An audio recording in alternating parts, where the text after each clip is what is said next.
हरिवर्मदे त्वदीयपादपङ्कजं नमामि देवि नर्मदे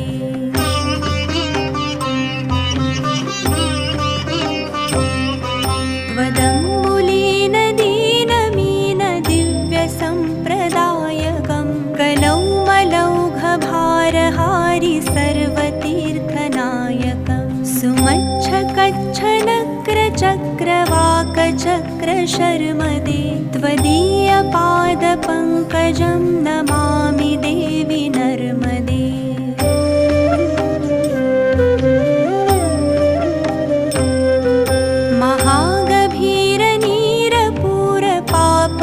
महागभीरनीरपूरपापधूतभूतलं ध्वनत्समस्तपातकारि दारितापदाचलं जगल्लये महाभये मृकण्डुसूनुहर्म्यदे त्वदीय